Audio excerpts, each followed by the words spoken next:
A very good morning, ladies and gentlemen, and a very warm welcome to all the participants to Asian School of Business, a unit of Asian education.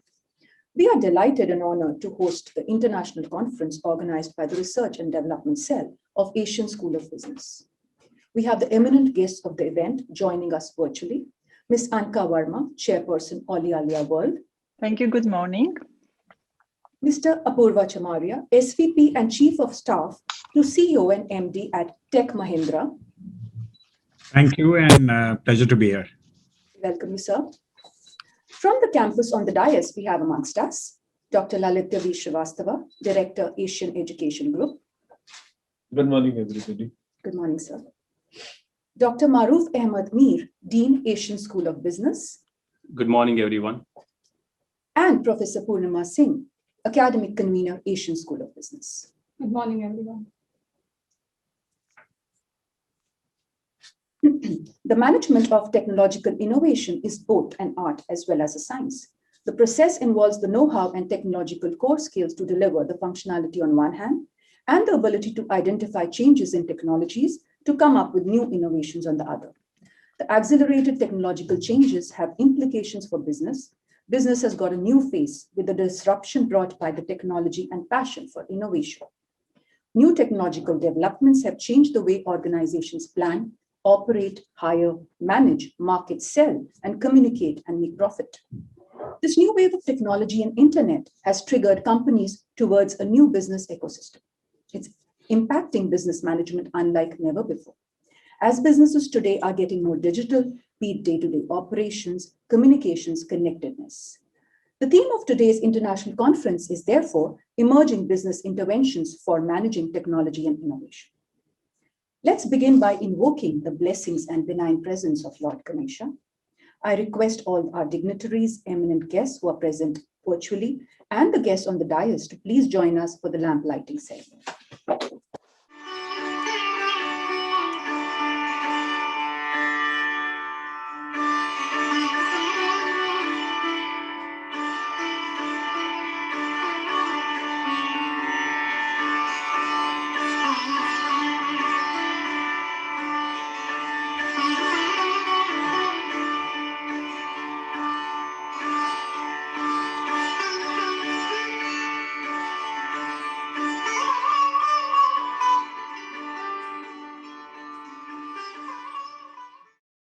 Thank you so much, everyone. To grace the occasion, we have amongst us several luminaries, our esteemed guests who have virtually joined us. I welcome Ms. Anka Verma, Chairperson, All India World. Ms. Anka Verma is the Chairperson of All India World, a multinational FMCG company with interests in infrastructure, hospitality, aviation, and financial services sectors. She's a graduate from the University of Galati with a master's degree in engineering. In the modeling world, she has won the Miss Romania title and has been the most sought after model in Romania. After leaving modeling, she was appointed as the Deputy General Manager in Bucharest operations with Atlas Telecom Network Romania, a mobile service provider. In 2011, she was appointed the Managing Director of SIXOR India, a joint venture with a multinational weapons contractor. In the same year, she introduced Olialia brand in India, which made its commercial launch in 2016. She's presently the chairperson of Olialia World, which is a leading multinational FMCG company manufacturing cigarettes, spirits, cola, dairy products, and prepaid debit cards with 85 other business verticals worldwide. We welcome you, ma'am. Thank you. Thank you very much. I would love to thank for having me here, ladies and gentlemen, and this distinguished guests. I am honored to be here, and as the new life, it's happening a little bit behind the glasses, as we have all of us to adapt ourselves. It's a pleasure to be virtually. These days, it's something new for us, but I believe became a little bit more practical, and we can be in many places, many parts of the world on the same time, or maybe in a very short spare of time. You know, it's like you have a conference here, and in the next 2 hours you are in a conference in London. So that's the beautiful part of the technology. which a little bit was accelerated, let's say, due to the corona, because all this technology exists for a long time, but we never thought of using so intensely, actually.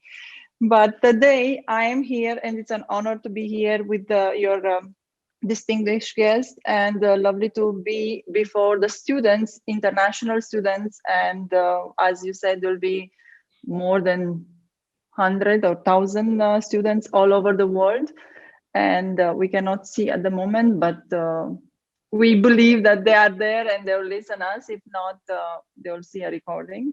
Thank you, ma'am. And we will be waiting for your address. Thank you so much. Thank you. So as today we have seen here that Asian School of Business, which is part of Asian Education Group, and I'm honored to be here. Thanks to Mr. Sandeep Marwa, who is one of the founder.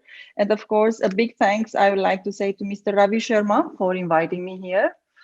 And thanking to all of you dedicating time for the students.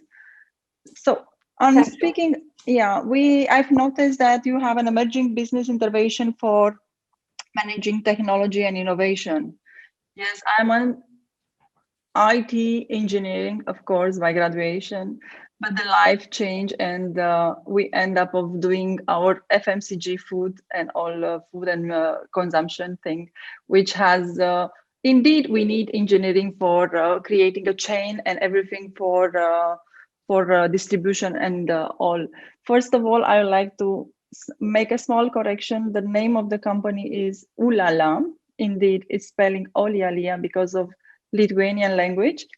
So our brand, it's called Ulala.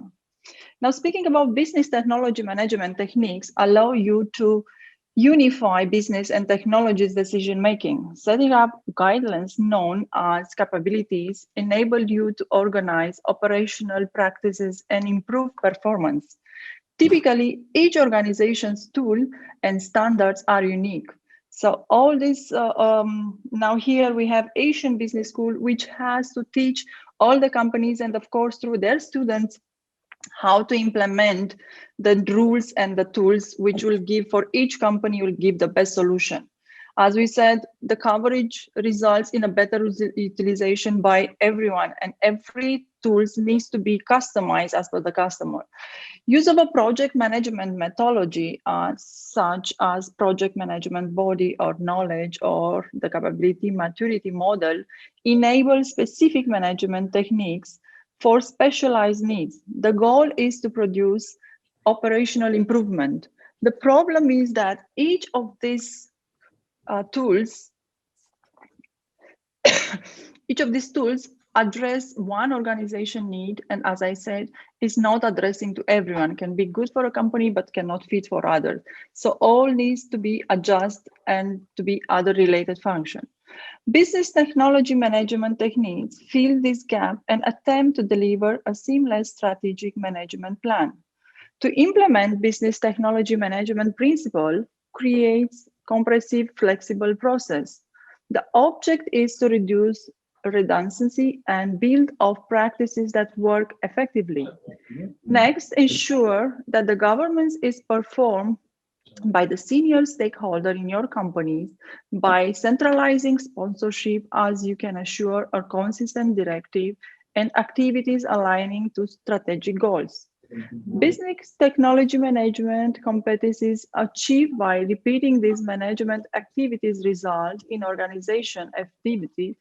Select and execute proposed projects that align with the strategic goals for each functional area of your business. Develop short and long strategic plans and business associated budgets. By matching funds with the project needs of your evolving business, you can best utilize all business technologies available. Create a long-term architecture that aligns you with your company industry as a whole. As you are able to compete each other on this task, your company functions at increasing levels of maturity. The result is continuing success of the business technology management, which enables efficient execution of company's vision statement. Now, speaking on on today, as we mentioned, we are proud to have the students, the new generation, which today they are more brilliant than we used to be in our school. Because why? Not that we don't have the capacity, we didn't have the capacity at the same age, but the tools which are available these days are empowering the knowledge, are giving them all tools available to be able to improve their education, to invent, to become more inventive, which is required in all these kind of tools. So being here, I'm more than honored to be a former student of the management of the IT, and I wish to all the students reach to the high, make us proud, and make your parents proud, because definitely every parent is so happy when their kids are reaching in the highest position. So I would like to thank you for having me here, and I would like to see the function going ahead. Thank you so much, ma'am, for envisioning us with your valued knowledge on the topic. Moving forward, the second eminent guest joining us virtually is Mr. Apurva Chamaria, SVP and Chief of Staff and to CEO and MD at Tech Mahindra, who has joined us virtually. Mr. Apurva Chamaria is Senior Vice President and Chief of Staff at Tech Mahindra. In this role, he's responsible for global strategy. Prior to this, he was the Chief Revenue Officer at RateGain, the world's leading SaaS provider to travel and hospitality sectors. In his previous stint at HCL, he headed corporate marketing and was responsible for brand marketing, employer brand, employee marketing, thought leadership, digital marketing, analytics, finance, and marketing. As a part of the leadership team, he worked to successfully identify, acquire, and integrate the Exxon Group PLC acquisition worth £441 million. He was involved in setting up the marketing organization, processes, and systems in HCL, and in the initial days worked as the category manager for the life sciences and the retail. He also possesses pharmaceutical industry experience, having worked in various sales and marketing positions at Ranbaxy Laboratories, now Sun Pharma. We welcome you, sir. We have amongst us the honorable members on the dais. We have with us Dr. Lalit Devir Srivastava, Director, Asian Education Group. Dr. Lalit Devir Srivastava, Director, AEG, is a healthy blend of academics and industry with rich mix of experience of more than 21 years in national and multinational organizations at various managerial levels. He has completed his MBA in Marketing, PGDBA in Foreign Trade and HR, PGDIR PM, and Doctorate in Management from renowned institutions. He has contributed in the field of research on emerging issues of management and industry, which have been adjudged the best in national and international conferences. He has conducted many corporate trainings, workshops for faculty development, skill enhancement programs for sales professionals in industry, and product training for members of the Federation of Obstetric and Gynecological Societies of India. During his corporate tenure, he developed the strategy for major brands he worked for. His knowledge and professional skills are reflected in his innovative teaching methodology that connects the classroom learning with real corporate applications. We welcome you, sir. Thank you so much. Dr. Maruf Ahmed Mir, Dean, Asian School of Business. We welcome you, sir. Thank you. Professor Purnima Singh, Academic Convener, Asian School of Business. We welcome you, ma'am. To commence the conference, I would now like to request Dr. Maruf Ahmed Mir, Dean, Asian School of Business, to please deliver the welcome address.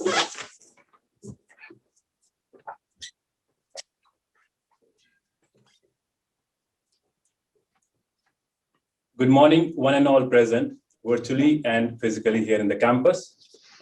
On behalf of Asian School of Business, which is a unit of Asian Education Group, and on behalf of the Research and Development Cell at Asian School of Business, I welcome you all to the ASPIC 2021 International Conference on Emerging Business Interventions for Managing Technology and Innovation at ASB. I welcome all the guests, especially the guests who are right now in the panel, Ms. Anka Verma and Ms. Apurva Chamaria. I welcome all the authors, the other guests for the other sessions, the participants who have joined us virtually from different parts of the world, including Turkey, Romania, Saudi Arabia, USA, UK, London, which makes this conference truly international. Ladies and gentlemen, the Research and Development Cell at Asian School of Business operates with a mission to become a center for excellence in management education by focused research pursuits through an interface with industry and academia. The cell is continuously working towards achieving this mission by conducting national seminars, international conferences, management development programs, faculty development programs, publications of journals, workshops, and the similar activities. The students are the central part of this mission, which you will observe in the later part in the technical sessions, where almost 30% of the presenters out of 117 authors across the globe are the students. Ladies and gentlemen, in line with the mission of R&D Cell at Asian School of Business, we organize every year international conference on the topics which demand serious attention of industry and academia.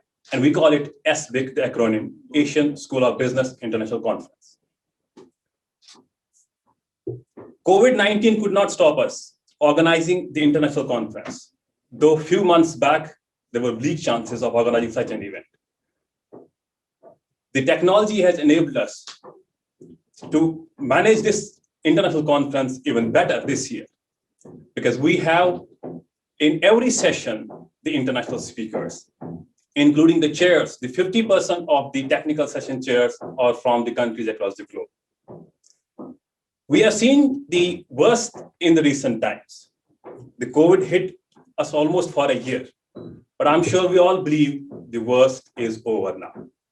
We are on the recovery phase, but let's not forget, there has been huge loss in terms of loss in revenue of the companies across the globe, of the governments across the globe, in terms of loss of employment. Millions of people have lost their job. But believe me, there are corporates who have taken advantage of the stunning developments in e-commerce. Companies have enabled digital sales, which we can see, especially in the companies related to the IT field and the pharmaceutical industry. Every crisis has different phases: the depression, the stagnant phase, and the recovery. I think all of us, except maybe few countries, believe that we are at the recovery stage. But ladies and gentlemen, the crisis leadership is a double-edged sword. The same skills and the reactions that allow you to perform well in the emergency may become destructive when you try to return to the normal. And we somehow start believing that technology is the most important factor, and it is what plays the role. But I think we forget that it is the human brain, the human intellect, which is behind this technology. And when it comes to the industry, without the strong collaboration with the academia, it's not possible. Because industry needs people, and the people are groomed by the academicians. That is the reason that we have today this international conference, where we will discuss about the academicians and the industry people will collaborate, discuss, and highlight how do we go smoothly in the recovery phase. Now, today's topic of the conference is so critical for the industry and academia to talk about these interventions, especially in managing the technology and the innovations. With this aim, I again welcome each one of you, the speakers, guests, authors, students across the globe, to this international conference. And I'm sure this conference will achieve the objectives of knowledge sharing and idea discussions of the topic of the day. Thank you.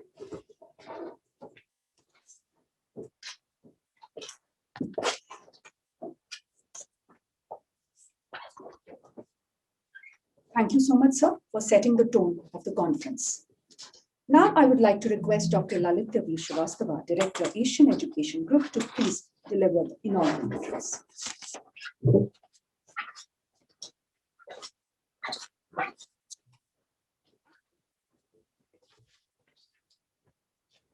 Good morning, everybody. And it is always a proud privilege for me to be the part in being participative in this conferences like this. And I must congratulate the Research and Development Cell of Asian School of Business, who idly had been conducting and taking care of the research and development and developing that blend of research amongst the students and the faculty members, and conducting regularly and continuously the international conferences and seminars on various topics which are important to the industry as of now. And in the past as well, the conferences that has been conducted by Asian School of Business Research and Development Cell had been of great help to the corporate and were able to give the solutions which were being published in the journals, which were, there in-house, and have been giving the beneficial solutions to the corporate problems.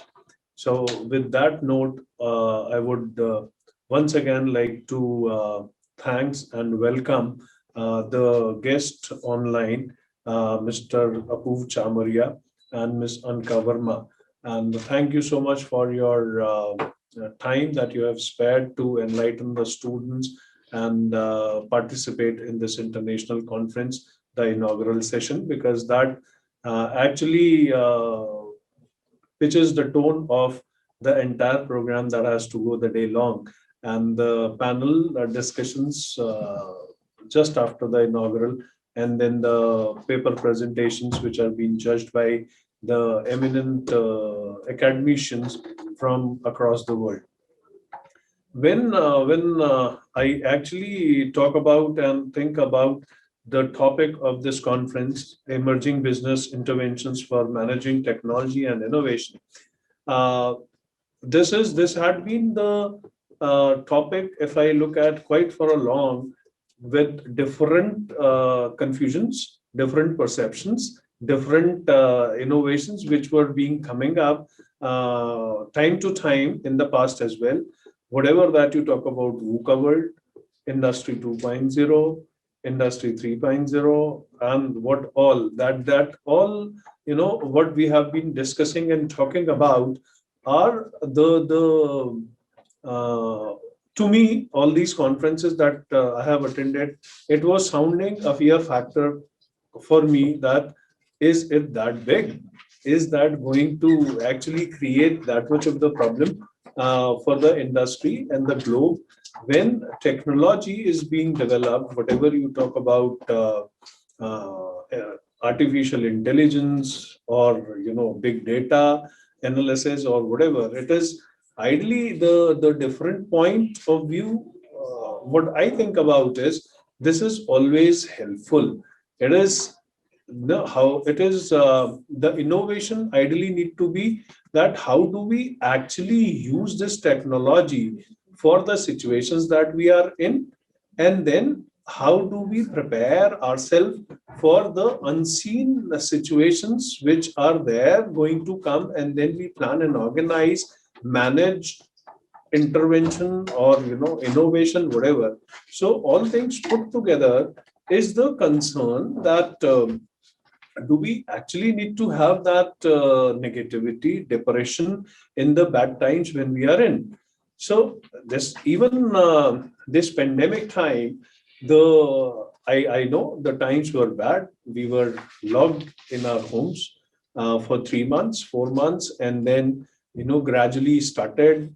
But the point was lot many industries where there was a compulsion had to stop, and there was no solution tried in between because the lockdown was all of a sudden. But then there were certain industries who were able to think which could not stop. Say for example, healthcare industry, which probably has done the best of their used best of their innovation and helped people in the time of pandemics. Pharmaceuticals, these Bharat Serums and all these people have actually started working on the innovation, and then tried to come up with a solution to the problem of pandemic corona, as the disease, as the pandemic. So it is I look at that if you are positive about the situation and don't become panic, then probably those situational innovation can be thought of, right? As I talk about the education as the industry, at the time of pandemic, it was sounding very difficult that how do we conduct, because fortunately, unfortunately, in India, we have been following very traditional way of teaching from years together, rather the ages together, where classroom teaching was supposed to be the best of the teaching. If the student is not coming to the class, was being put a big question mark, and then a lot many things put together. But then how do we conduct the classes when you are locked at home? So then this innovation that actually takes place, and then we thought of how do we do it. And then we thought of what technologies which are there available for us that we can use and actually give the benefits to the students, so that their years are not lost, that this particular year is not lost. So believe me, with the entire team of technology which is there in the campus, and with the support of the teachers, and with some of the consultations with the IT experts, within 48 hours we were able to put the entire campus online after the lockdown. So all the teachers were on Slack, all the teachers were given the instructions, they were trained, and some of the teachers, it was difficult, but then everybody took that initiative and took that challenge for themselves to actually go online, prepare notes, the practice of sitting in front of the camera and then taking the class online, ensuring that the students are attending the class. And then when it comes to technology, it comes with lot of usage problems, right? So though it was all for the benefit of the students, but the students remain students, and then all those problems on the online classes, people are keeping their cameras on, and then not attending the classes, sitting somewhere else. But then you had to find a solution, and then we tried contacting the parents, and then finally, gradually, in a week's time, 10 days time, it was all perfectly well, and being run the best possible way. The students were given the online classes, the notes, the preparation, and then simultaneously the another big question mark was how to conduct the examinations. So those examinations also we prepared, used the technology, develop an independent server, and conducted the exam for all the students the way we used to conduct it in the campus.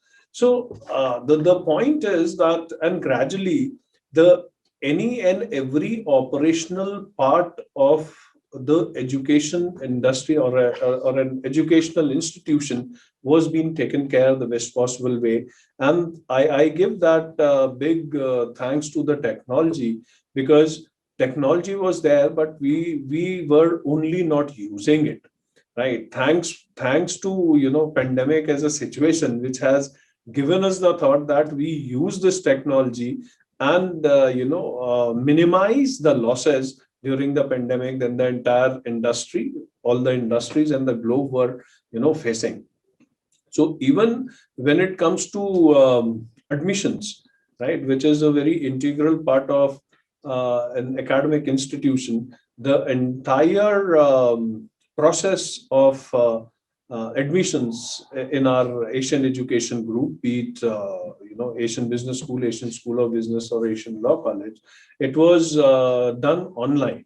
And to our surprise, we were able to improve the process, much better, with the incorporation of the international faculty members taking interview for our student selection process. Right, Miss Gary was there in UK, London. She used to take the final round of interview, judging the people, judging the students, whether they are worthy of getting admissions in Asian Business School, or either of the school in the Asian Education Group. So that, and with all that quality process, I tell you, this was a quality process online which was conducted, and then we were able to do the numbers what we plan to do. So that was again a great achievement that I look at, and this is out of the use of the technology. So this innovation, when I talk about today, when we are talking, we have used the technology which was there and were able to minimize the losses. Right? It must be different for the different industry for sure. The technological usage would vary from industry to industry, people to people, institution to institution, company to company. But then the innovation need to be that situational, that we have already done. And then now onwards is the innovation that I look at as planned.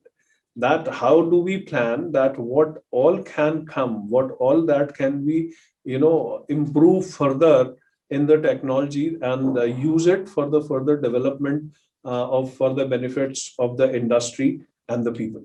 So that is the thought process. Probably we need to identify the problems which are there in different industry, and it gives a very good situation to analyze that normally people don't do, that introspect and see what all that we are lacking, how can we improve, and how can we make it better. So that analysis of entire thing gives you the list of improvements, and then for that list of improvements, probably the technology, the technological innovation is being developed, and then we are able to overcome the situation. So that is the theme that we look at for this conference, that various authors from entire the globe are able to put across the problems of or the situations that people, or the difficulties that the various industries are facing, and then the corporate people are able to, and the technological staff is able to find the various solutions, and make this world better for the futures to come. With that thought process, I would once again thank everybody and wish the Research and Development Cell the good luck for this conference, and all the very best. Thank you so much.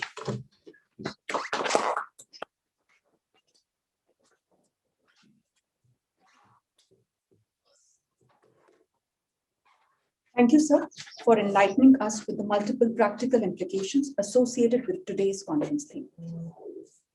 Vision of Asian School of Business is to promote excellence in the field of education and to meet the ever-increasing demand of quality professionals in the field of business management and computer applications.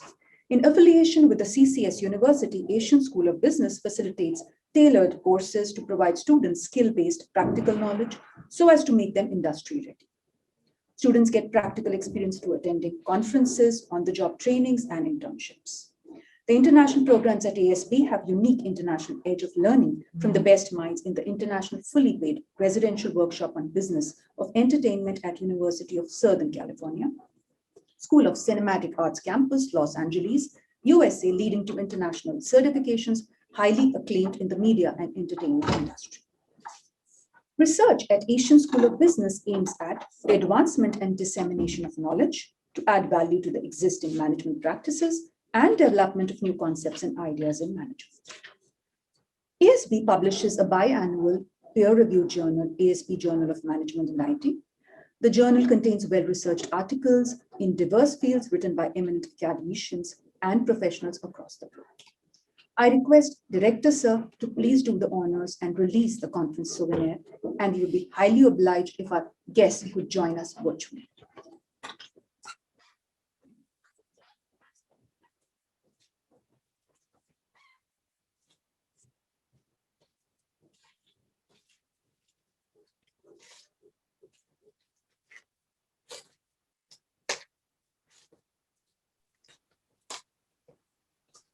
Very good.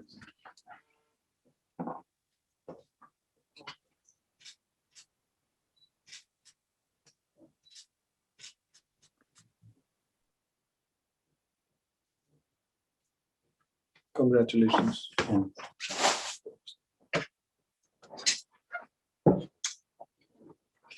Thank you, sir.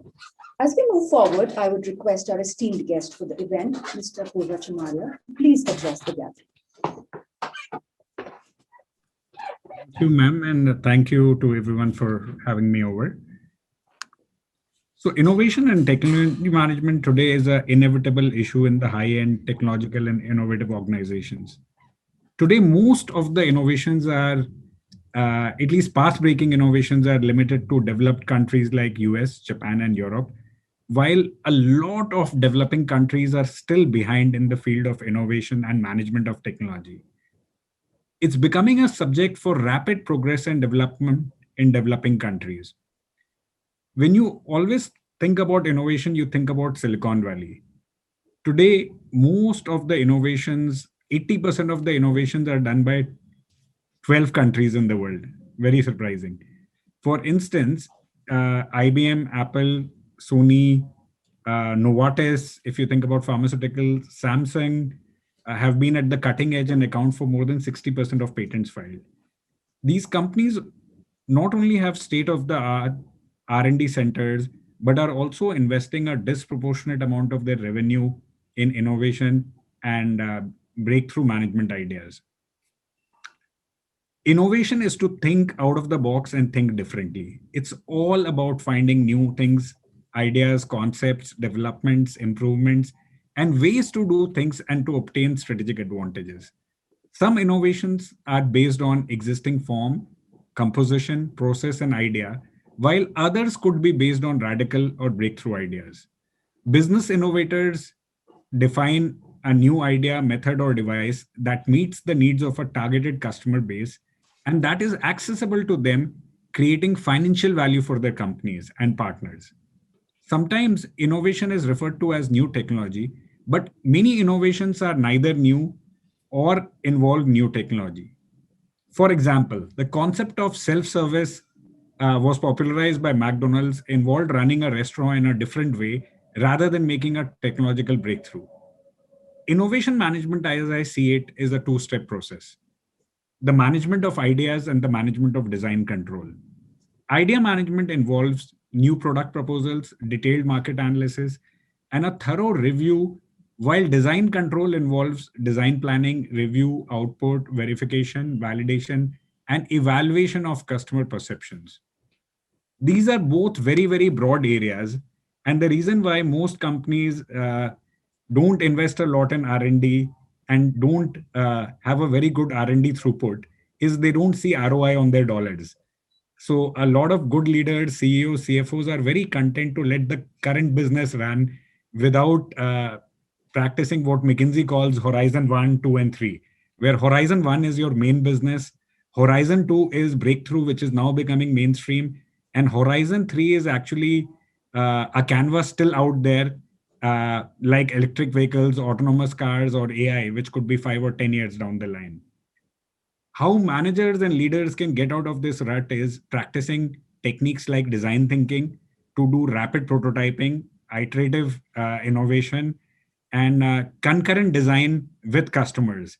This could actually lead to better technology and innovation management. Thank you.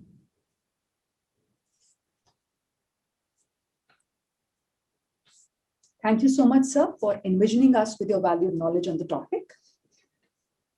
To acknowledge the presence of Ms. Anka Verma, we would now like to present a memento to you, ma'am.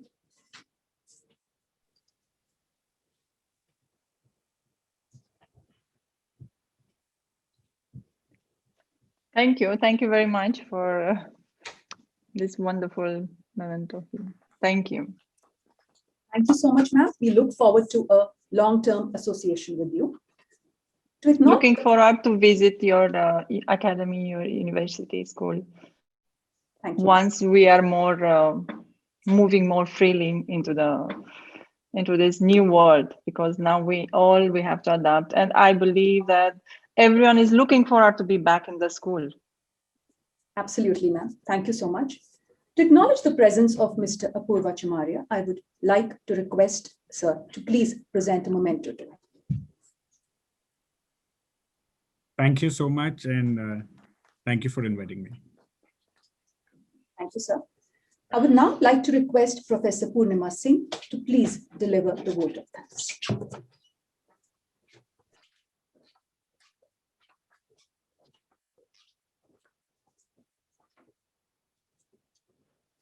Respected dignitaries on and off dais, I feel really honored and privileged to propose this vote of thanks on this grand occasion of Aspect 2021.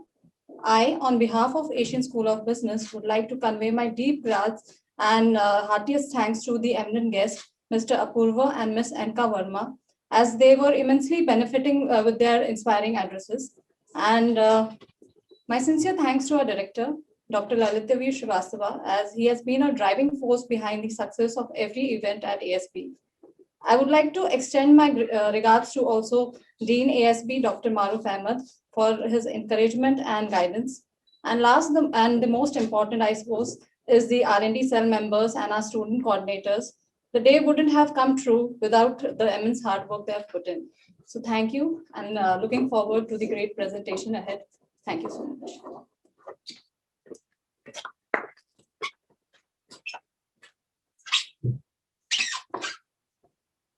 Thank you, ma'am. We will now continue at 11:30 with the panel discussion on managing sustainability in innovation and product service development. All of you are please requested to join back using the same link. I welcome you all back to the panel discussion on the topic managing sustainability in innovation and product service development, which is an important imperative in today's dynamic business environment. It's also in line with today's conference theme. Our panelists for this section of the conference are Mr. Himanshu Manglik, founder and president, Walnut Cap Consulting. Mr. Himanshu is the founder and president of Walnut Cap Consulting. He's a management consultant with extensive cross-functional experience in working with multinational companies as well as Indian businesses in sales and marketing, brand management and communications, strategy and planning, and in turnaround situations. Mr. Himanshu has 40 years of experience across industry and academics and has been involved with handling many successful projects as well as resolving extraordinary crisis situations. An MBA from IIM Bangalore and a postgraduate in economics from Delhi University, he is currently also a visiting faculty and academic advisor at management schools including IIM Shillong and others in Lucknow, Indore, and Delhi. He has been on the board of Business and Community Foundation, writes extensively on issues relating to marketing, economy, and the society, and is invited as a jury and the panelist on public forums. He's of the firm belief that good leaders do not compromise on professional integrity and sustainable brands are anchored in ethical marketing. We welcome you, sir. Thank you so much. Next, we have with us Ms. Ruma Bateja. She's a thought leader with 18 years of experience in the field of HR transformation practice, capability building, people strategy, HR technology, and analytics. An alumni of Exceleri with a management degree in HR, she has been pivotal in setting up HR functions from scratch in many organizations, with a special role in cultural transformation. Before co-founding Knowledgetics Research, she has played a pivotal role in the people development journey of companies like ExxonMobil, a top Fortune 500 company, Petro IT Limited, a Punj Group company, and All India Management Association, IMA. She loves working with multi-generational workforce and has an uncanny ability to bring the best in them. We welcome you, ma'am. Next, we have with us Professor Dr. Zaid Ahmed. Zaid Ahmed Ansari is the Director of Graduate Studies Unit at College of Business and Economics, Qasim University, Saudi Arabia. The college is AAC-SB accredited. Dr. Ansari is PhD in Commerce from Aligarh Muslim University, India, and postgraduate from Tohoku University of Community Service and Science, Japan. He has also done Train the Trainers program from Greenwich University, UK. As a professor, his teaching and research interests are in the fields of marketing, consumer behavior, and e-commerce, as well as in human resource management. He has worked on various sponsored research projects. He has published research papers in several international journals and presented papers in international conferences. Besides teaching and research, he has good experience in administration and accreditation. He headed the accreditation of Jeddah University, Jeddah Community College. Based on his knowledge and experience in accreditation, he participated as an expert in final accreditation team of COE for Makkah Community College. We welcome you, sir. Moderating the session would be Dr. Anubhuti Dwivedi, Principal, Asian School of Business. Dr. Anubhuti is an academician with 19 years of experience in postgraduate teaching and research in the area of economics, business environment, entrepreneurship, and research methodology. She's a doctorate in economics and a double postgraduate in economics and management. She's trained in teaching of entrepreneurship by Entrepreneurship Development Institute of India, a premier institute renowned worldwide in entrepreneurship development. Her national and international publications include 6 books, 18 research papers, and 2 cases. She has successfully completed an internationally funded research project funded for USD 7,500 by the New York University Stern School of Business and National Stock Exchange of India, and presented papers in various conferences at reputed institutes.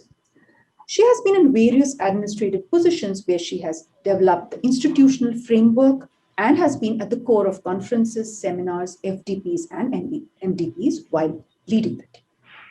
She has been awarded the Women of Excellence Award by Business View magazine and recognized as one of the top 10 most influential women leaders in Indian education by the Higher Education Digest. Now I pass on the session to Dr. Anubhuti Dwivedi. A very warm good morning to all of you. I would like to welcome all my panelists again on the show, and then we would like to take this further, the session. A very important session on a very important topic, I must say. The theme of the conference is based on business interventions on managing technology and innovation. And we found it very pertinent to keep this topic of the plenary to link it with sustainability. Because when we talk of innovations will always be something which will drive business all across the world, all across the globe. But then we also need to think twice before putting in any innovation, before taking any business ahead, what we are actually doing in our generation and what will be leaving for the generations coming further. So sustainability today has become a very, very important issue in the global arena. Everyone, from politics to economics to science, technology, everyone is talking about innovations as well as sustainability. So when we decided this topic, managing sustainability in innovation and product or service development, the main thought that was behind was that when we innovate, so that is why we've kept it in 2 parts, like sustainability in innovation, first of all, and then in the product and service development. Because when we start conceiving any innovation, the idea, the very genesis of the idea should have that sustainability aspect in mind. That is what we thought of. And many companies in the world have actually been pioneered in all these things. If we talk of HP, for example, in 1990s itself, they actually had that thought in mind that the lead that they are using might be banned by the government at some time because it is hazardous. And by 2006, when it was actually banned, HP already had the product ready to be introduced in the market. And that is why they led the competition at that time. So these are certain things, how the businesses progress with sustainability. And the basic idea behind thinking that whether sustainability can go along with profitability in itself seemed a bit flawed when we see that those companies which are actually having the sustainability aspect in mind are the ones who are the leading businesses in the world. So when Schumpeter must have thought of innovation and he said that entrepreneurs are those who strive for success for the sake of success and not for the fruits of success, he meant by success most probably not only profitability, and he meant something to be added to the society, to the environment. And that is how we are today here to discuss this very important topic. And we have our eminent panelists with us, Mr. Himanshu Manglik, Ms. Rooma Batheja, and Professor Zayed Ahmed. And I would request all our panelists now to share their views one by one. So I would first request Mr. Himanshu to please put across his views and give us insights about this topic, like what are his thoughts, and because he has a very wide experience in this industry, in consulting. So I think he's the best person to first talk about this and how the world can be made more sustainable as well as innovative. So sir, over to you. Thank you, ma'am. Before I sort of start talking on this, I'd like to differentiate a little bit between sustainability for the organization and for the environment and sustainability for product innovation. Because product innovation, sustainability is really about ensuring that your product does not get outmoded. It continues to have a differentiation built or created so that it survives. Sustainability of the organization is also a mix of the product portfolio, but what it does with the community also, and the perception that people have of that organization. So somewhere we will talk about both, but we'll try and focus more on the product sustainability. Now, innovation and renovation, as I understand it, and as I've experienced it over the years, especially with Nestle, is really about culture and a mindset. The way the organization handles it, manages it, is really how it creates a culture, and the vision of the chairman, it becomes very important. I want to give an example here of Nestle itself. Very clear focus on where you want to go and how you want to add value or make a difference to the lives of the consumer or the community. Nestle wants to be the leading health and nutrition company in the world. It is, but it continues to keep on improving on that, become stronger. Many years ago, the then chairman and managing director, Peter Brabeck, said, "We're becoming too big as an organization. We're like an unwieldy ship which takes time to turn around. And therefore, we need to rework our organization into smaller fleet of speedboats. So each different businesses will be like speedboats, moving quickly, understanding the consumer and what they need and how you can sort of help them move up the ladder." So in reality, what we're talking about is a mindset that needs to be created, because innovation is about the cusp between analytic and creative minds. And for that, you require knowledge, openness, encouragement, and a focus. Now, let's look at two things. The company has focused on what it wants to be doing with community, and it continues doing it efficiently and proficiently. But the mindset it has built is one of business excellence. Now, business excellence means that all the teams are forever looking at the product or their service and saying, how can we improve it further? Give me a moment to sort of transition. Nestle believes that there should never be revolution. Things should be evolving slowly and gradually because you understand how things are changing. You're not disrupting. You're the leader. Disruption happens when new technologies come in suddenly and you've not anticipated that. Leaders don't allow that. Leaders continue to strengthen their capabilities. So even before SAP, etc., became a buzzword, Nestle had already moved in to try and develop its own technology platform that it uses internally. Now that's what's making the business continue to progress and allowing every other business internally to function. Come back to products. The job of the product manager or the marketing manager or the head of that business is to ensure creating differentiation. That differentiation comes in when you immerse yourself not in technology, but in the consumer. You empathize with what the consumer, your end segment, is doing, understand them, and find a way to create that either a product or an experience. I think design thinking is a very good emerging initiative, thought process, and we can talk about that later. But for the moment, may I leave it here, or would you like me to continue further? If you want to say something more, you can. And, Okay. Then I'll invite the other guests. All right. So let's take a couple of examples. How did this business continue to be sustainable for Nestle? It's essentially into foods. It has its vertical in infant nutrition, Cerelac, etc. It has its chocolate and confectionery business. It has coffee, and it has milks.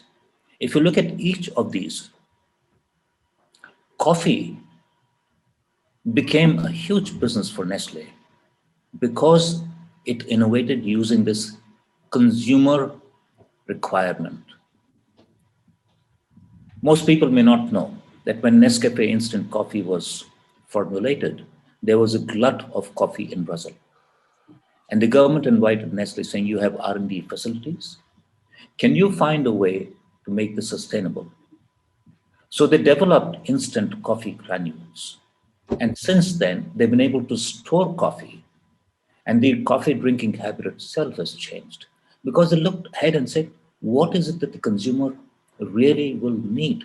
Not what it's wanting now, but what is the lifestyle that they likely be doing? Look at Maggi. Maggi started off with noodles, in India at least. It moved into ketchups, it moved into something called Puna Masala. It moved into something called Masala Magic, which is micronutrient reinforced tastemaker. Each of these are really an example of design thinking, where you empathize with the consumer. You start defining what their problems could be. I mean, Bhuna Masala, for example, is nothing new. Each housewife goes into a kitchen, spends half an hour cutting, making a paste for to make the vegetables. Bhuna Masala was a development by the Maggi group in their R&D facility to create a paste which gives you the same kind of taste and health, but uses only 2 minutes rather than half an hour. So it's the ability to move ahead and start and continue thinking of what your product can do and how it will outlast the competition which will follow you.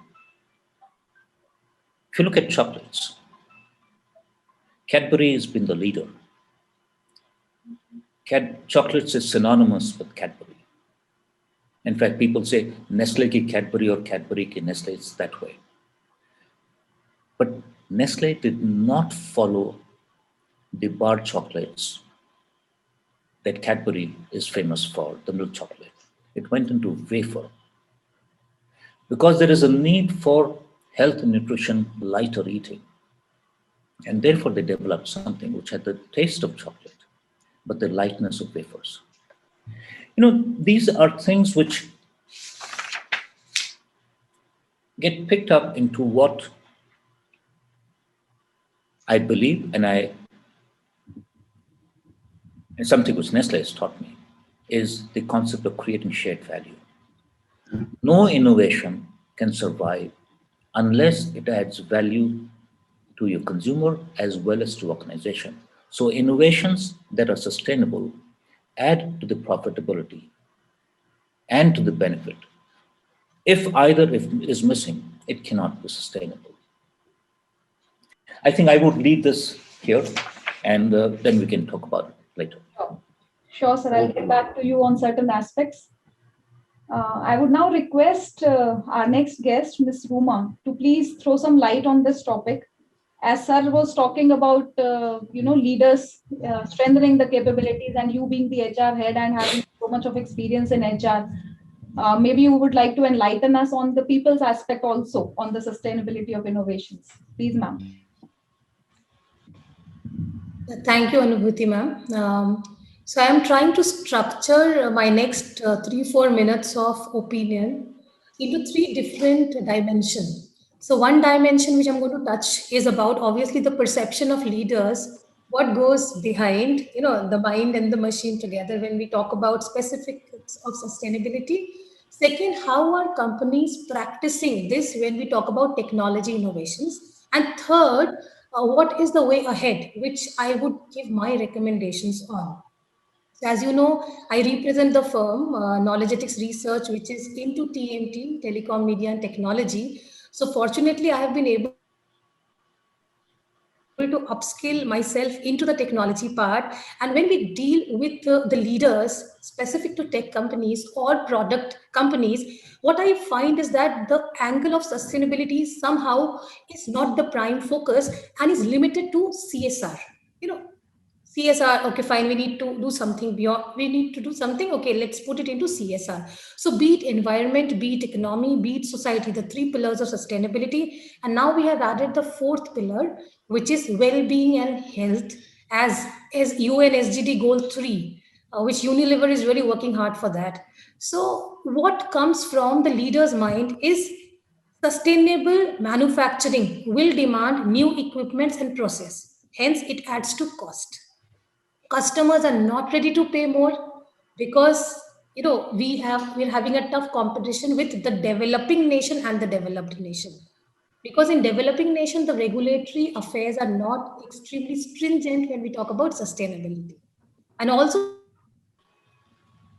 the suppliers can't provide green inputs or transparency in the mechanism. So the problem comes that the leaders, and when I'm talking about the leader, there's a very big organization I'm talking about who are our clients. So they're not linking sustainability of technology innovation with business objective. And the moment you don't link it with business objective, probably your entire focus is not, focused towards that particular angle. And as you rightly said, Anubhuti ma'am, that in 1990s, HP realized this and they converted their toxic lead solders by amalgamating tin, silver, and one more metal, copper, together. And that brought and saved them from numerous hazards, not only in terms of environmental hazards, but also in terms of regulatory changes, which was foreseen by them. So that's what the corporates, the leaders together need to focus on sustainability towards business goal, business objective, drill down it to not only in the leaders, but also as a KRA of people. Okay, so what is the future? Let me combine my first point and third point. The future should be, it should be a national responsibility wherein we bring corporates together, we bring governmental agencies together, and people like us to bring in that movement together, because it's really we're running late in this particular area and approach. Thankfully, what is happening around, I can see Google has reduced their carbon footprint drastically with the help of their data centers. So in 2017, now they're using 100% renewable energy to power their data centers, which is something very important because e-waste management is a huge issue right now. 2 years back, there was a research which was conducted in which out of approximately 54 companies, only 7 companies were tagged good in terms of managing their e-waste. And those 7 were HP, Intex, Samsung, Ricoh, and Dell, or one more organization. And I was aghast to see when it didn't have the names like Apple, LG, and Hitachi. In fact, these companies performed below average in the survey. So that shows and highlights why it is important for us to align it with our business objective. That's one point. Second point, the good part is that we can also see organizations doing really well. Like if you have heard of a company named Subaru. Subaru is a car manufacturer in US. It has 2 centers in Japan and 1 center in United States. It literally recycles everything and reuses everything. So since last 12 years, it has not sent any waste to local landfills. That's an example we need to cite to people. Toyota, again, it's a big name, so people will know about Toyota. There has been 96% waste reduction, which is equivalent to a saving of 99 million pounds. That's another angle to be looked at.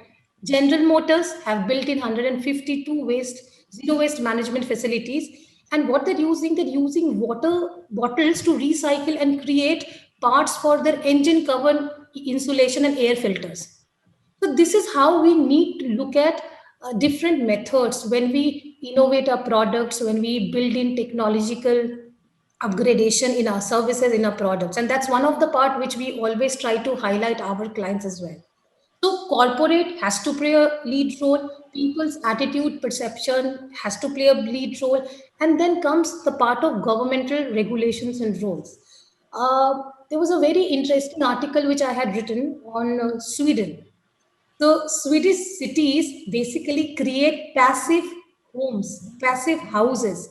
Now, what do they do through these passive houses is they convert human energy, human activities, electrical appliances, and sunlight into heat energy that power them. So how do we save electricity?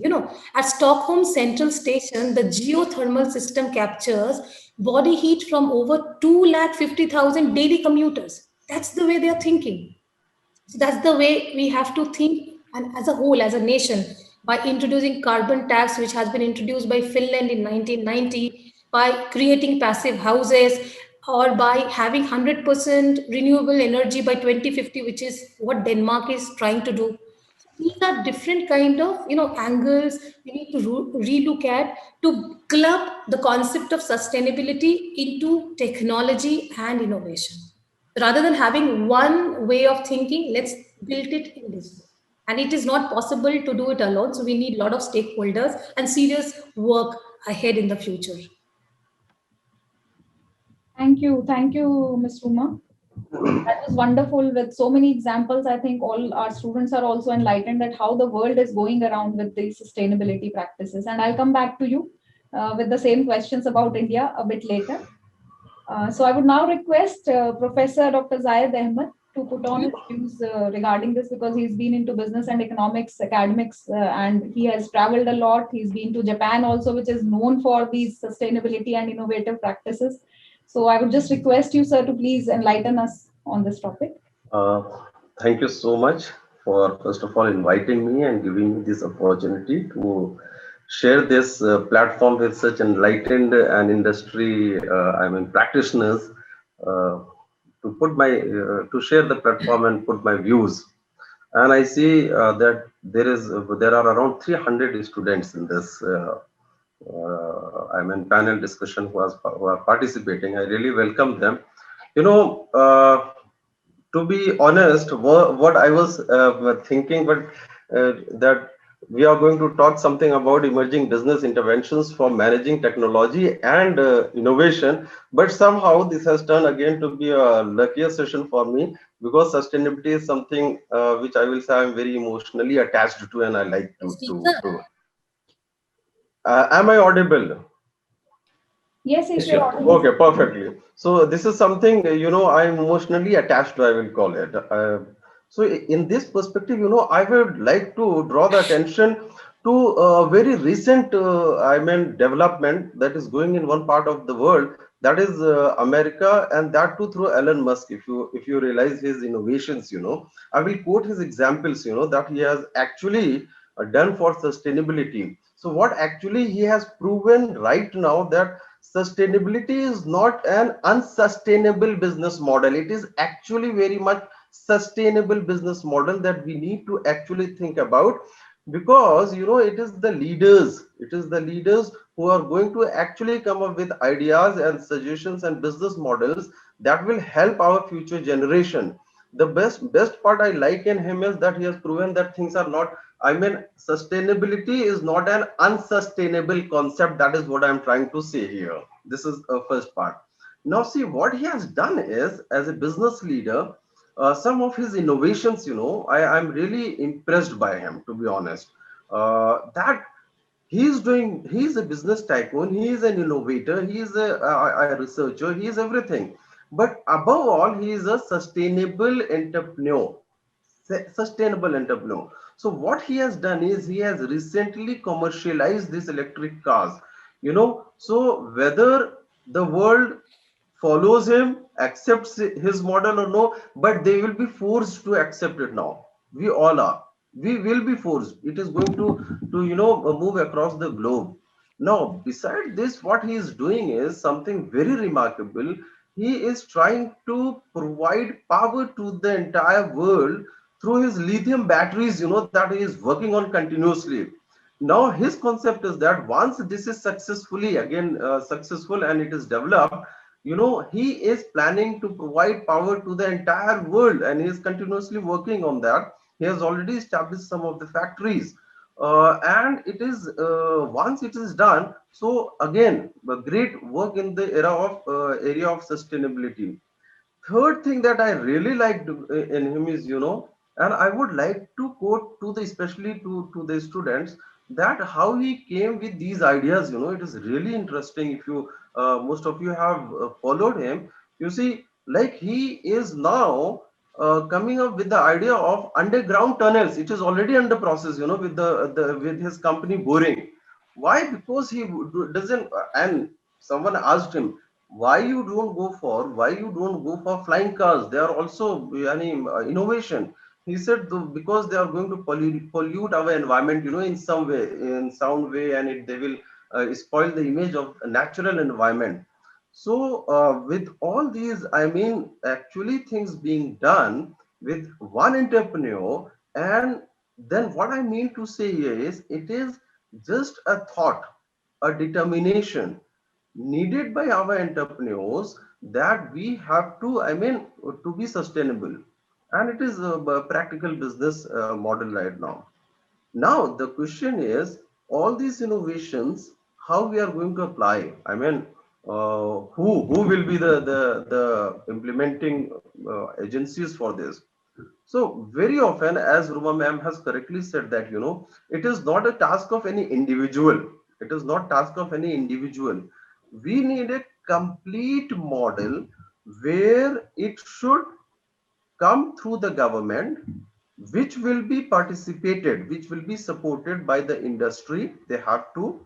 Then, most importantly, I will emphasize this is that the educational institutions, they have to work on this, because they are the producers of the employees. They are the producers of educated citizens in the society.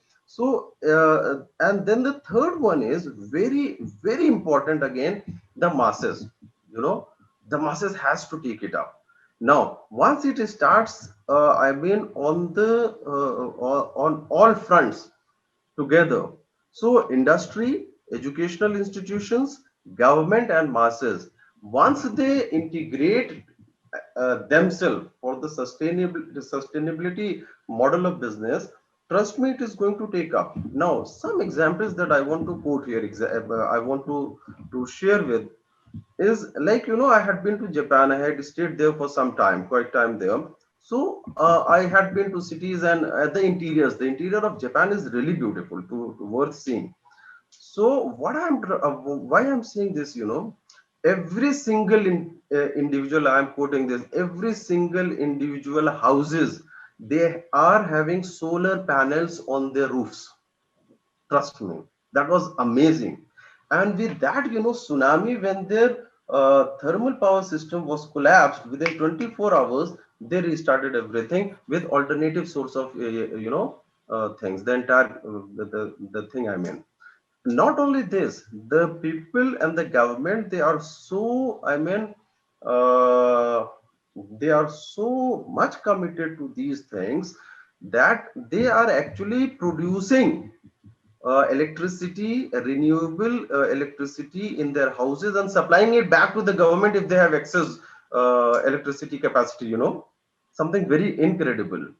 So what I'm trying to say here is, especially my focus are the students here, that we need to get into the habit of practicing things, practicing things from here, from the management and the educational institutes. We should immediately come up with new curriculum, new syllabuses, where we have compulsory sustainability models.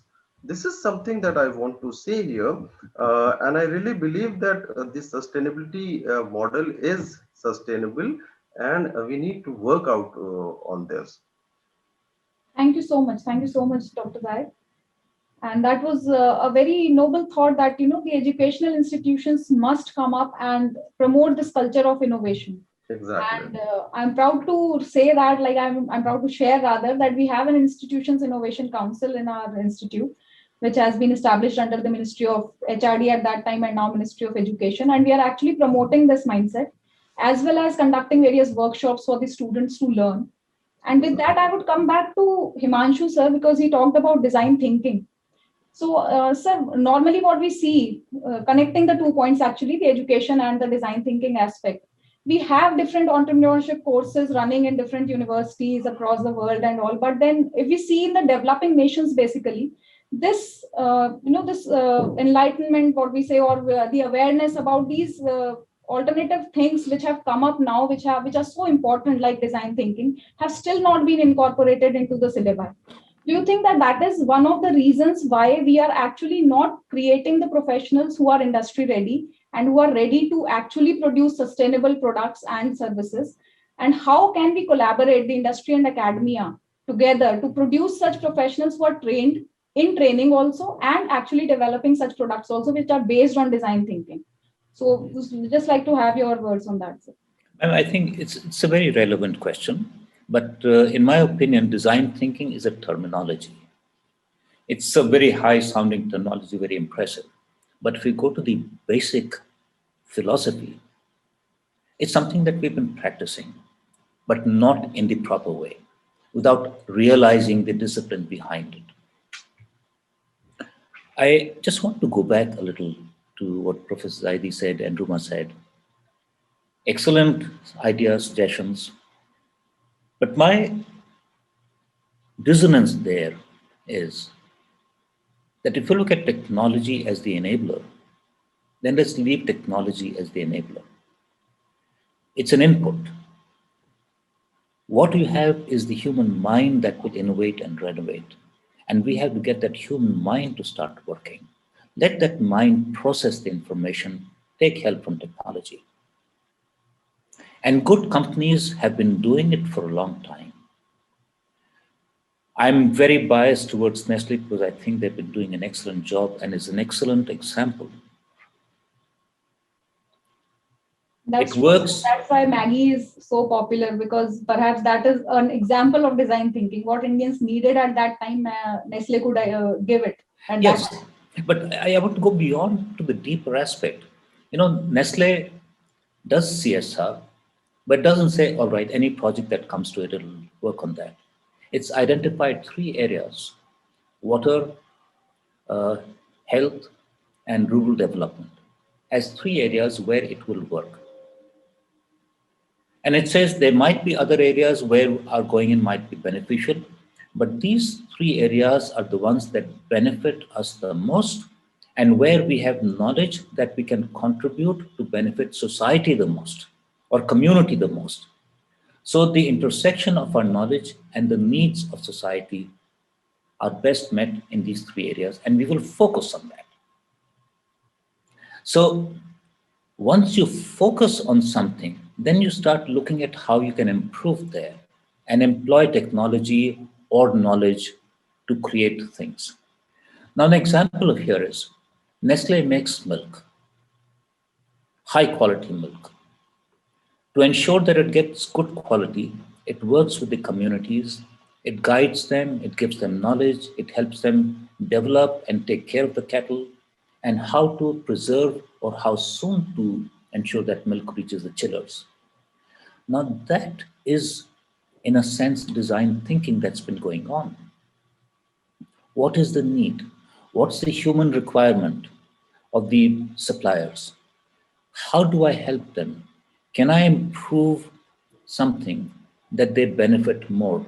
And then I create a brand, a perception of myself, and I continue to evolve and add on to that. However, come back to specific design thinking. A couple of years ago, Hindustan Levers relaunched RIN. It says this formulation of RIN will save roughly 50% of water which would normally be used in washing clothes. Now that's design thinking, saying water is a priority. We need to find a way to save it. How do I bring that into my product which is being used? How can I influence the consumer to come back? So my product is creating differentiation through this innovation. And I'm creating sustainability not only for my product, but for society. So design thinking really is not a linear thing. It has roughly, everyone knows, 4 or 5 things, where you empathize, where you sort of define the problem, you start ideating, you create a prototype and you test it. Now, linear means that you will start with empathizing, defining, but it could happen anywhere. I might create something, then I work backward and say, how does this fit in? Does this have relevance? Does this improve things in any way? So design thinking is that focus, understanding that there is no linearity, but there are elements that we need to look at, and that needs to be allowed, encouraged in companies. You know, companies say we have design thinking, but if you go to a good design thinking place, let's say Google, you'll have workplaces littered with toys and sofas and, you know, bean bags, people sitting around, lounging around, because they're thinking in their own way. They're not custom bound, they're not in strict disciplinary things. A lot of companies are beginning to understand and do that. They've set aside rooms where you can go spend time, read, think, do, listen to music, but you start living. You're encouraging the managers to look at people and situations, say, what's happening? A wonderful example I came across. An ex-employee of the International Water Management Institute in Hyderabad, he was traveling by air and he saw his co-passenger trying to scrape up food with khakra, that Gujarati stuff, not using a spoon. And that made him start thinking. And he created a spoon made of sorghum, which itself can be eaten after you finish using it as a spoon. Now that's thinking. That's making it sustainable because more and more people will like this concept. I'm not destroying anything. I'm using and finishing it. So I would like to leave it this, because design thinking is a much more deeper subject. Yes, sir. We would love to have you someday, sir, for another interactive session on design thinking with us. Thank you. That was lovely, sir. Coming back to Ms. Rumal, actually, you made a very wonderful point that we are actually, if we see the comparison between developed and developing nations on this aspect, it's huge. So I was going through this Forbes top 100 list of sustainable companies, and not even a single Indian company features there. So, like, how do you think that the leaders can make a difference and we can actually reach that level where we are also considered, the developing world and India, most I would say, being the leader, we claim at least in WTO and everywhere that India is leading the developing nations thing. So China is there, but India is not there anywhere in those top sustainable 100 companies. So how can we reach there? What are your views on that? I think we all know the answer of that. But to just put a couple of points here is, first, it should start with us. A simple, because just now I realize it's not only industry professionals, students are also here. A simple thing which we use every day is RO, water. How much water is wasted every time we try to filter it out, okay? So again, design thinking while creating that product would have brought lot of changes in our normal day-to-day life, okay? So it should start from us. Then obviously the leaders, their perception needs to be changed, that if we are adding to the cost of bringing in zero waste management, bringing in sustainability in our processes, in our product line, in our service line, in our operations, I think it's worth the shot, because we can't give this as a gift to the future generation to struggle with. So that's another thought process we need to think about it. Third is, government really needs, and I will not say only the government, the policy makers, different bodies, they have to really bring this out of the context of just panel discussions. It's all about implementation. We have to do that. So today we are talking about it. Tomorrow we may talk about something else.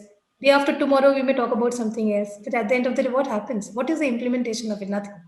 And that's what we have been seeing for so long. So, some figures are really astonishing. For example, if you see in a population of 7.8 billion, there are 2.3 billion humans who lack basic well-being and hygiene facilities.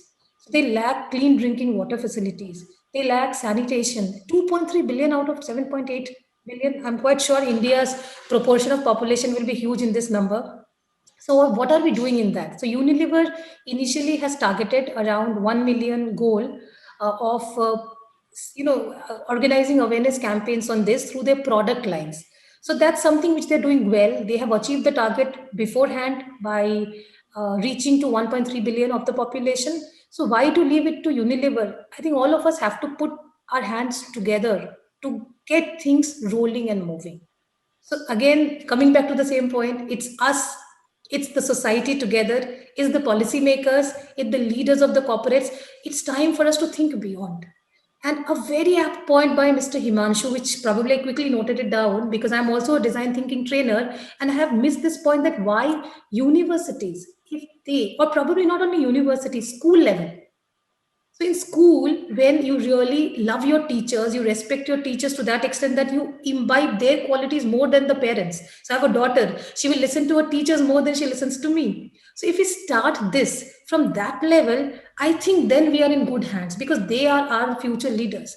We are not doing anything, probably if we sow the seed right now in them, they can bring in a change for the future generation. So it's high time we should think about all these different kind of models of what will help us to carry forward this agenda of sustainability.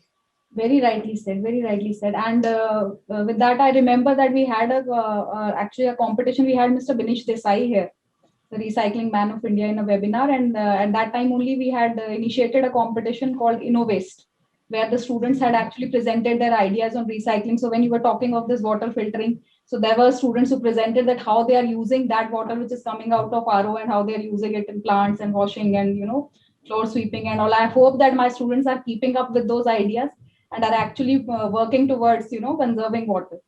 And with that, I also remember just, a few days back, I had read that PNG had introduced this cold wash concept in the developed nations, where they actually are far more colder than our countries, and still they are into that they are introducing those type of products. The Tide version was there of cold wash there in, I think, Europe or US, and then they became prevalent. But in India, if we see the automatic washing machines, they are designed with a temperature set of 30 and 40 only. So we have no option of cold wash in certain machines. So perhaps there also we need to focus that how a common man has to be made aware. So very rightly said that it will start from us. Thank you so much. So Dr. Zayed, just one question from you now. Like R&D budgets in India, we see are very low. So now, because you've been into different countries and you've seen how the different countries are actually putting in their budgets and being into business and economics fields since so long, I would just like to ask that, are we being myopic? Is it something that because our R&D budgets are so low that we are not even thinking of sustainability? We are just focusing on how do we cut costs and just keep, putting towards in the market whatever consumers are buying at the moment, and not thinking about long-term and long-term sustainable products as well as sustainable environment? Actually, I have a different opinion on this, to be honest to you. Generally, it goes with, if you see even the developed countries, it is not that they have all of a sudden they have started thinking of, sustainability. There was a long period of time where they have spoiled everything, in terms of, sustainable environment. Let it be anything. Exactly. So it is what I would like to say here is I have that it is not by choice they are doing. Let me put it this way. Now they have been forced to do that. But being a developing country, it is our advantageous position. I would put it this way. We are in advantageous position that, okay, it is not always necessary to experience, every bitter thing. Are you getting? As you are saying, is the government or any one institution or the society being myopic? we need to realize that, okay, for them, that was, there was no concern about sustainability when they started their growth, industrial revolution and all those things, period came. But now we are blessed, to be honest to you, we are blessed in a way that all these sustainability models, sustainability concepts, sustainability practices are ready-made for us. So for sure, either we do or someone else will have to do for us. Are you getting me? Either we do or someone else will be doing for us.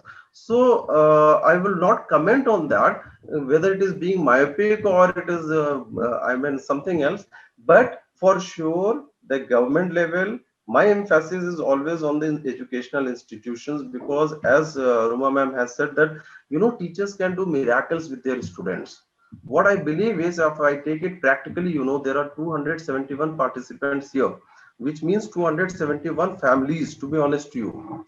And if these 271 families start practicing sustainability from today, it will have a multiplier effect very soon. The point is that I am talking very good here, to be honest, but after the session, I may start wasting everything in my own home. So this is the habit that I need to inculcate, you need to inculcate, and everyone. I was listening to a lecture from one girl in America, TEDx. You all know that.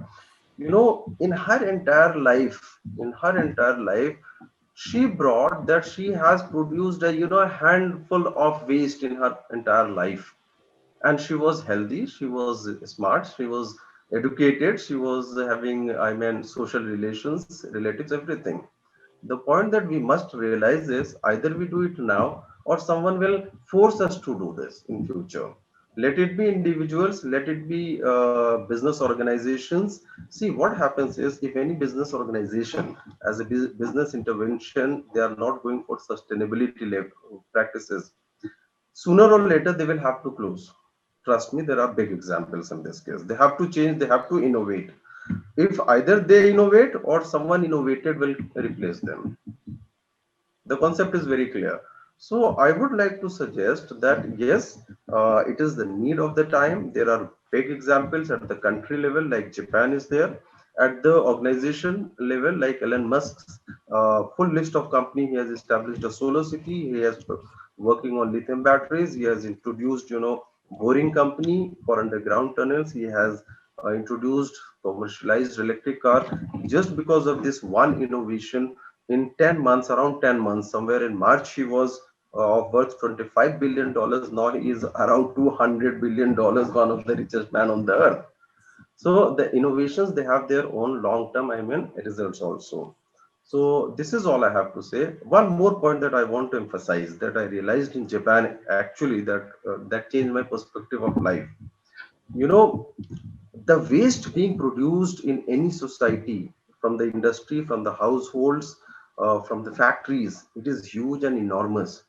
What these Japanese are doing is that they have the strictest law, strict, as I will emphasize this, most serious law to control, manage this waste.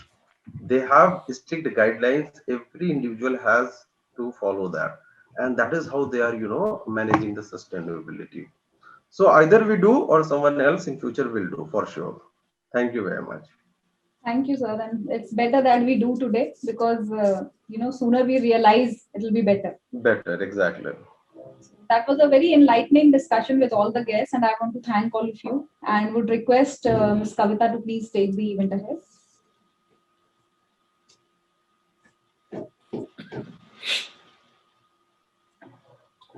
I thank all the panelists for a very enlightening session.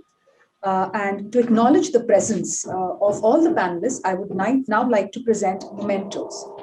Presentation of memento to Mr. Himanshu Manglik.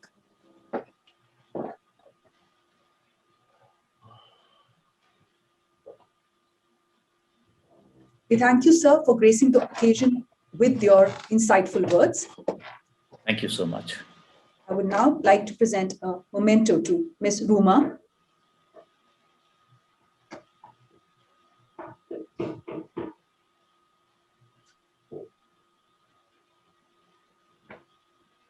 Thank you, ma'am. This again talks about innovation, e-mementos. Thank you so much. Exactly. Correct. Moving forward, I would like to acknowledge the presence and thank Dr. Zayed Ahmed with the presentation of the memento. Thank you, sir. Thank you so much. Thank you so much. My pleasure.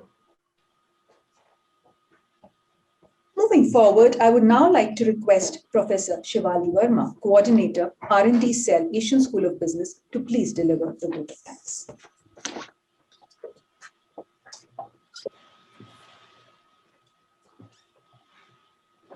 A very warm and cherishing morning to afternoon to all of you. So I'm mindful of the fact that I'm the last person standing here between you and the end of the session. So I'll keep it very short. First of all, I would like to extend my generous thanks to the entire guest panel that have joined us from long distances for your support and cooperation. I would like to thank Mr. Himanshu Manglik, sir, who, for your kind presence. Thank you so much, sir, for sharing your, insights on, what are the potential sustainable business, practices that we can take up. Also for sharing your warm experience on how Nestle has, gradually evolved over the years. I would also like to thank Ms. Ruma Bateja for sparing your precious time, ma'am. Thank you so much for being with us. And thank you for telling us, how India can sustainably put its resources into use. So thank you for joining us. And now I would also like to thank extend my heartful gratitude to Professor Dr. Zayed Ahmed Ansari.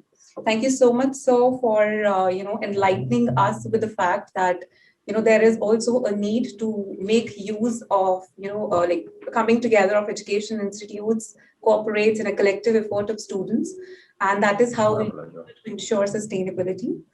And further, I would like to thank the director, sir, principal, ma'am, and Dean, sir, for their continuous support and guidance along the event. Thank you, everyone, for sharing your appreciating involvement and willingness for making this panel a great, great, great success. Thank you so much, everyone. And this is where I would like to end, but not forgetting our audience. So thank you so much for your valuable patience and joining us for today. Thank you so much.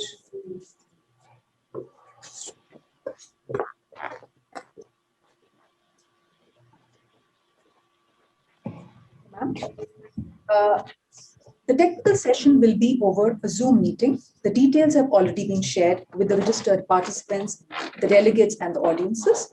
You're required to join for the technical session at 1:30. Please note that there are 4 different Zoom ID details for the 4 tracks, and you may join as per your registration in a particular track. At the conclusion of the event, we will have the valedictory session 4 p.m. onwards. Hope to see you soon. Thank you. Thank you very much. Thank you. A very good evening, and we welcome everyone back to the most eagerly awaited section of the conference. On the dais, I welcome back Dr. Anubhuti Trivedi, Principal, Asian School of Business, and Dr. Maruf Ahmed Mir, Dean, Asian School of Business. We also thank all our guests and chairs of the different tracks. Now I request Dr. Maruf Ahmed Mir to please summarize the day.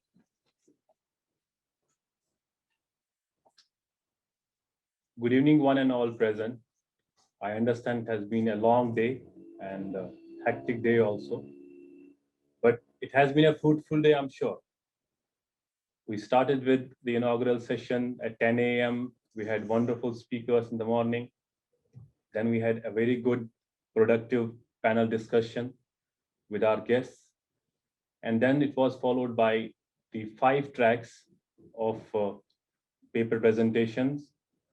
We received a number of research papers and abstracts, and out of those, 117 were shortlisted. And out of 117, around 65 presentations we had across the globe, and all were live over Zoom meeting. And it got extended because there was a lot of energy. We had planned it that the valedictory will be at 4, will be 3 by 3:45, but it got extended to 4:30. And that's how good conferences happen. There were a lot of discussions. We had we were happy to see a lot of presentations in different areas of finance, marketing, HR, general management, and IT. So at the end, obviously, there are the best of the papers. Everybody has contributed, be it the student category, be it the general category of the scholars and the faculty members, all over India and from the other parts of the country. So it has been a wonderful day. I won't take much time because it's the close of the day now. That's all from my side. I would like to thank everybody for making this event a great success. Thank you, sir. I request the dignitaries on the dais to please do the honors of presentation of memento as an acknowledgement of appreciation to our guests who have joined us virtually. Dr. Rasim Ozkan, Professor, School of Humanities and Social Sciences, Ibn Khaldun University, Istanbul, Turkey.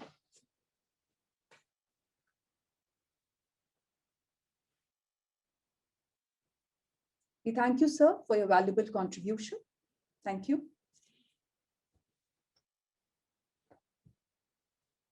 Dr. Ali Osman, Associate Professor, School of Management, Ibn Khaldun University, Istanbul, Turkey.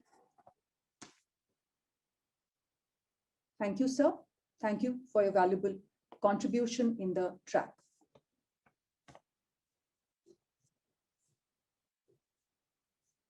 Moving on to the most awaited part of this conference, we had Best Paper Award under 2 categories.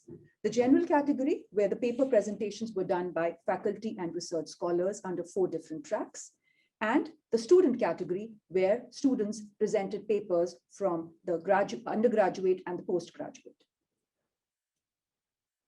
The general category papers were divided amongst 4 tracks. Moving on to the best papers under the 4 tracks. General Management and IT, the best paper is presented to Ms. Purnima Singh, Asian Business School, and Mr. Himanshu Chaturvedi. Congratulations, participants. The second track, Marketing, the best paper award goes to Dr. Ritu Talwar from NDIM. Congratulations, ma'am. The best paper award in the HR track is for Mohit Sharma, IFCO Kisan Finance. Congratulations, sir. In the finance category, the best paper was presented to Dr. Atif Gayas and Dr. Tasneem Fatima Khan, both from Aligarh Muslim University. Moving on to the 5th category, the student category, the best paper award goes to Ashish Naula, a student of Asian Business School. We congratulate you, Ashish.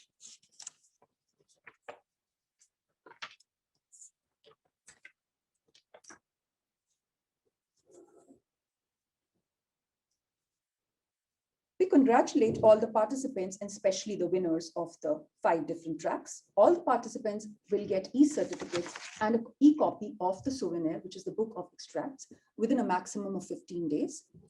Those who have been awarded the Best Paper Award can collect the framed copy of the certificates from the college on any working day. Now I would like to request Dr. Anubhuti Dwivedi to please address the audience. Good evening, everyone. It's been an enlightening and enriching experience throughout the day today, listening to the experts, listening to the various researchers, and even our students, the way enthusiastically they've participated in this conference and actually developed the research aptitude and attitude. That has been a good knowledge sharing platform, I believe, for everyone. And this will take us forward in the quest for actually managing the technology and innovation and actually understanding the business interventions which will help. And as per the plenary, we will also we will be going to the sustainability practices also while innovating things. So this has been a very nice experience, and I hope all the audience who are there with us connected today and all the researchers and delegates from all over the world who were associated throughout the day with us have also felt the same. I congratulate the Research and Development Cell for organizing such a successful event, and we look forward to our association in future also. Thank you.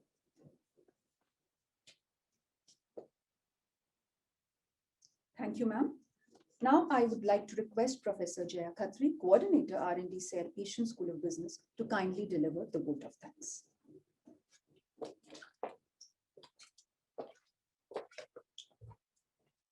A warm, cheerful evening to everyone. It is my privilege to propose a vote of thanks and acknowledge the contribution of those who have worked hard to make this day a big success. On behalf of Team RDC and entire fraternity of Asian Education Group, my sincere thanks to the Almighty God. Thanks to the eminent guests who spent their busiest time gracing this occasion. In the inaugural session, we had Ms. Anka Verma, Ms. Apurva Chamaria, who spared their valuable time and joined us to grace the occasion. Later today, we also had the opportunity of having Mr. Himanshu Manglek, Professor Zaid, Ruma Bhatija. To the respected board of plenary panel, it was encouraging to hear their thoughts and new insight on the potential ways to undertake sustainable innovation in the business sphere. I would further like to extend my gratitude to the most experienced and learned academician from across the world. We have Dr. Hashim Al-Nimir, Associate Professor of Finance, Director of Innovation and Entrepreneurship, Central College of Business, University of Jeddah, Makkah, Saudi Arabia. Dr. Prachi Bhatt from Ford School of Management. Dr. Rasim Uzkan, Professor, School of Humanities and Social Sciences, Ibn Khaldun University, Istanbul, Turkey. Dr. Ali Usman, Associate Professor, School of Management, Ibn Khaldun University, Istanbul, Turkey. Dr. Samishta Sarma, Professor Marketing from New Delhi. This type of event can't happen overnight. We have been fortunate to be supported by a team of very active and dedicated seniors. Mr. Sandeep Marwa, President, Asian Education Group, Mr. Akshay Marwa, CEO, Asian Education Group, Dr. Lalitya V. Srivastava, Mr. Saurabh Sharma, and Mr. Gurdeep Singh Raina, Directors, Asian Education Group, for their continuous guidance and motivation. I would like to extend my thanks to Dr. Anubhuti Dwivedi, Principal, Asian School of Business, and Dr. Maruf Ahmed Mir, Dean, Asian School of Business, who extended their keen supervision and continuous guidance throughout the planning and execution of the event. It could not have been possible without them to successfully walk through the whole conference. I would like to mention my deep sense of appreciation to Mr. Ravi Sharma, Dean CRC, and other deans and heads of different departments for their continuous support. I thank all the internal session chairs, faculty team, and our vigilant team of student coordinators for their valuable patience and support. Special thanks to our IT team who have been there on their toes for us throughout the event. It would not have been possible for us to have had such smooth proceedings throughout the day without their continuous support. And a heartfelt gratitude to all the participants who has joined us across the world. Thank you all for being such a strong support and source of inspiration to keep organizing such events in future. Thank you so much, everyone. I hope you had enriching and a fruitful day with us. Thank you once again.